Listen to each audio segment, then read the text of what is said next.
To see the exact point where the global energy grid is most fragile, you have to look at the Persian Gulf. Specifically, this 21-mile-wide stretch of water connecting the Gulf to the open ocean, the Strait of Hormuz. When the recent conflict between Iran, the US, and Israel escalated, traffic through this corridor dropped from 60 ships a day to near zero. Almost instantly, 984 commercial vessels found themselves stranded outside the strait, unable to move. The stakes scale up rapidly. We are looking at 20% of the world's total daily oil supply, along with massive shipments of LNG and LPG, suddenly trapped behind an invisible wall. LNG, or liquefied natural gas, is natural gas that has been cooled to a liquid state for easier shipping and storage. That wall is enforced by the Iranian Revolutionary Guard. With armed fast boats patrolling the narrow shipping lanes, Iranian forces are actively monitoring and restricting passage for any vessel linked to their adversaries. Curious, analytical military standoff in a single narrow maritime corridor has the physical power to paralyze the entire global energy supply chain. The blockade hits India's domestic supply lines immediately. 60% of the nation's LPG imports travel exclusively through this route. LPG, or liquefied petroleum gas, is the pressurized fuel used in millions of Indian kitchens for daily cooking. This chart shows the severity of the timeline. It tracks India's massive 90,000-ton daily LPG consumption against its reserves. Right now, the country is surviving on a buffer of barely 25 days. The domestic fallout is already visible. Because plastic bottles require petroleum-based polymers, the cost of packaging drinking water has surged. Consumers are rushing to panic book cooking gas cylinders to get ahead of the shortage. Out in the Gulf, the human and material toll is mounting. 22 Indian-flagged vessels and over 600 Indian sailors are currently stranded in the crossfire, waiting for an opening. For the Indian government, reopening the strait is a literal race against time to prevent a nationwide domestic collapse. The United States' immediate response to the blockade was a demand for hard power. They proposed a multinational naval coalition to escort commercial ships. To force compliance, the US military rapidly escalated, launching an intense bombing campaign targeting Iran's vital Karg Island oil terminal.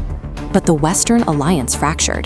The UK, France, and several other traditional NATO allies explicitly refused to join the US naval operation, opting to keep their warships out of the direct line of fire.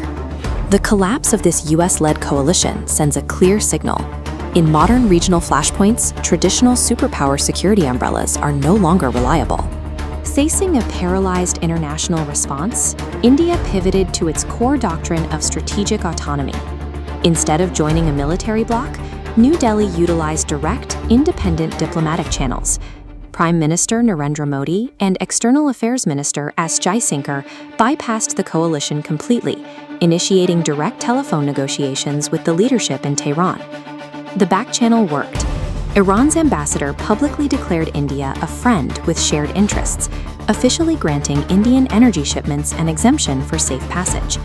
India's strict non-aligned status uniquely positioned it to negotiate a deal with the primary adversary of the West, all while allied nations remained locked out of the strait. Because diplomacy requires credible military backing, the Indian Navy urgently activated Operation Sankalp to physically enforce the agreement on the water. India deployed its own advanced assets to the Gulf of Oman. This included indigenous Project 15B guided missile destroyers and P-8I maritime patrol aircraft. The P-8I is a long-range maritime patrol aircraft used for anti-submarine warfare and high-altitude surveillance. By rejecting the U.S. coalition, India formed an independent, heavily armed protective shield around its merchant fleet. Operation Sankalp provided the hard power muscle required to guarantee the diplomatic agreement. It ensured that Iran's promise of safe passage became a reality on the water. The physical extraction began. Massive LPG tankers like Shivalik and Nanda Devi, alongside crude oil tanker Joglad Key, threaded their way out of the Gulf. They moved through an active war zone. Nearby, explosive drone strikes were targeting vessels and infrastructure at the UAE commercial port of Fujairah. The Indian vessels passed through untouched. They successfully docked at ports in Gujarat, injecting 92,700 tons of crucial LPG directly into the Indian grid. This incident-free extraction validated India's approach, pairing high-level diplomacy with independent naval escorts to pull physical assets out of a live combat zone. The operation was a success, but the math behind it is sobering. Those 92,700 tons of successfully extracted LPG only bought India a single additional day of national gas supply. This crisis exposes the deep vulnerability of India's supply chains. It highlights the requirement to build vastly larger strategic energy reserves to weather prolonged shocks. It also forces a look at domestic infrastructure. Reducing reliance on imported cylinders means expanding piped gas networks and transitioning households to electric induction stoves.